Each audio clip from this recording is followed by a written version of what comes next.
This is parking. Alright. Search the piece. Ken Schmidt. Ken. Good. Ken. Mr. Schmidt. We're worming the piece. You think you could worm the cannon? Alright, the second phase is that we are going to be doing we have to, yes? Firing sticks. Okay, you know what? Yep, get with Harry. I'm giving a talk right now, so get with him and he'll put him on the cannons. So what we have to do is sponge out the inside of the cannon barrel. Make sure there's nothing that would be on fire inside from previous shootings. Because when we go to put the gunpowder in, we don't want any unnecessary explosions. So we're going to take a wet sponge, which he's doing. And that's going to sponge out the inside of the cannon. Then we're going to take a dry sponge, which will then dry out the inside of the cannon barrel.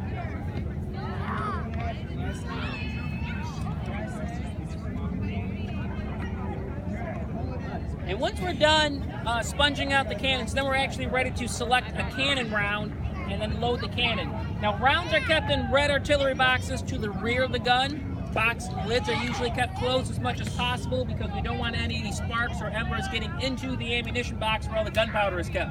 That'd be very bad for us. So we're going to have our what they call a powder monkey.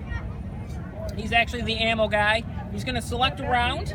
So select a round, and we keep our round. We use 350 grains of black powder, which we keep wrapped in aluminum foil. In the 18th century, they actually wrapped their cannon rounds in linen.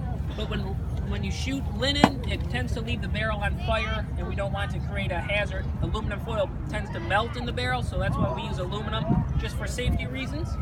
All right, feed the round.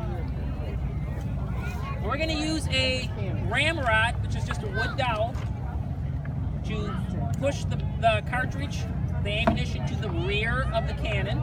Yep.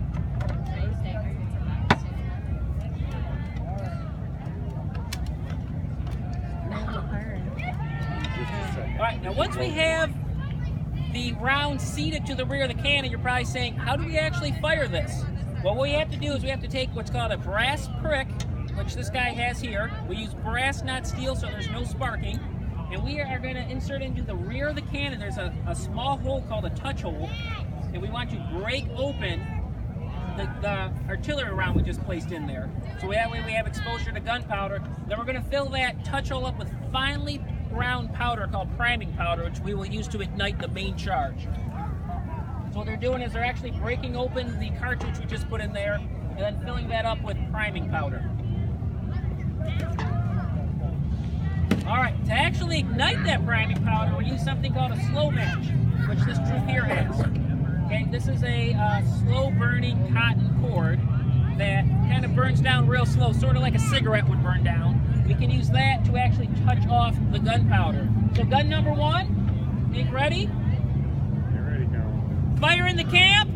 Now, before we actually fire, I recommend that you take your hands and actually cup them in front of your ears. That actually works better than sticking your fingers in your ear because it deflects the blast away from your ear. So if you make two elephant ears like this, that actually works better. And if you open up your mouth slightly, that'll help equalize the pressure. All right, gun number one, fire. Gun number two, fire.